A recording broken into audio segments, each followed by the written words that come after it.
I want to look at online supply.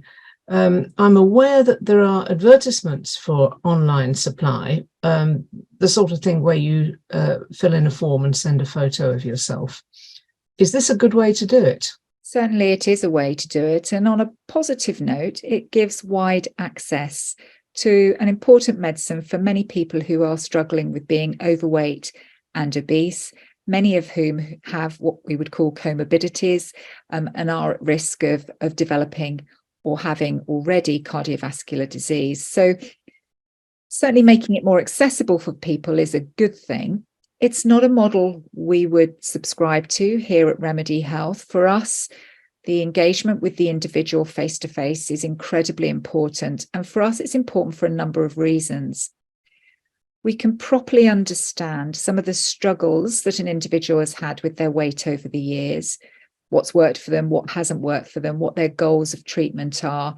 We can talk to them honestly and openly about the benefits of treatment, but also the risks. We can demonstrate and make sure if we go ahead and supply the medicine that they know how to use it, that they understand what to do if things don't go according to plan.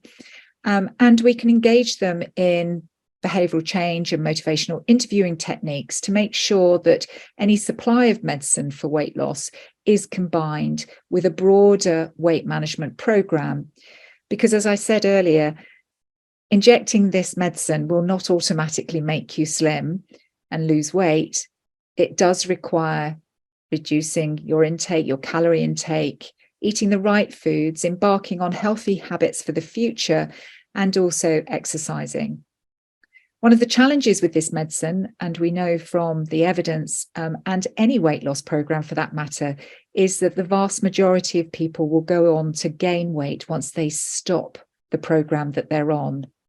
So you end up with this yo-yoing, which is not good for your health, but it also is incredibly demoralizing and can lead to mental health issues, depression going forward. So it is important to work with an individual so that they're establishing healthier habits, that they understand that this is a long-term program for many, and that they know what to do when they come off treatment. A lot to think about there. I am concerned that if somebody is obtaining their medicine online, they don't, the usual safeguards that we would have by having somebody in the room with us can't be met. And by that, I mean, if somebody is requesting this online, they can put whatever information they want into a computer algorithm. And therefore, we don't know somebody's true health status, nor do we understand what their height is, their weight, their BMI, their waist circumference. We haven't talked to them about cardiovascular risk. And so for me, that's a very high risk activity in safeguarding our clients and patients, especially for those that are at risk of either having an eating disorder or developing an eating disorder. So is it okay to advertise the supply of semaglutide? I thought direct-to-consumer advertising of prescription-only medicines was not permitted. Interestingly, there has been a lot of promotion of Ozempic, an off-label medicine for weight loss, and in turn, I'm sure that'll come through to Wegovy, or even as semaglutide. There's been a lot of what I would call adverts. There's no finer point to it, where people are overtly promoting what is a prescription-only medicine. This is illegal in this country, and we must not and should not promote prescription-only medicines to the public. Thanks for clearing that up. Now, the dose of semaglutide is 2.4 milligrams, but I understand that it has to be titrated up. Can you explain to us what this means in practice? So it's really important with the GLP-1 analogues, so liraglutide or semaglutide, to titrate up slowly. The reason for that is that if we were to go in with the therapeutic dose straight away, most people would have a significant amount of side effects. This feeling of fullness, delayed gastric emptying, they probably would be sick or feel sick and may have headaches.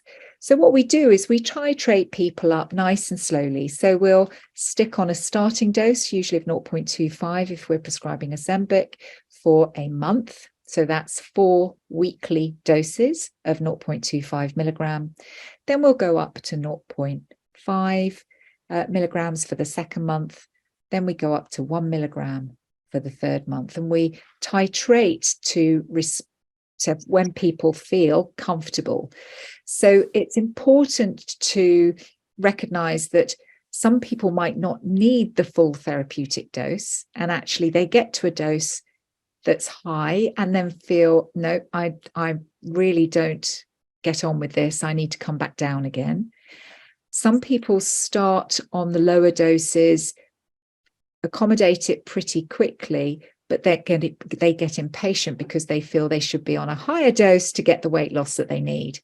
And that's why the counselling of somebody in the initial stages until they reach their therapeutic dose is so important, to have that support, because people need to be encouraged that sticking with this, particularly when you don't feel great, is important, because you will reach a therapeutic dose when it starts to have a big impact on weight loss, but it may not be immediately.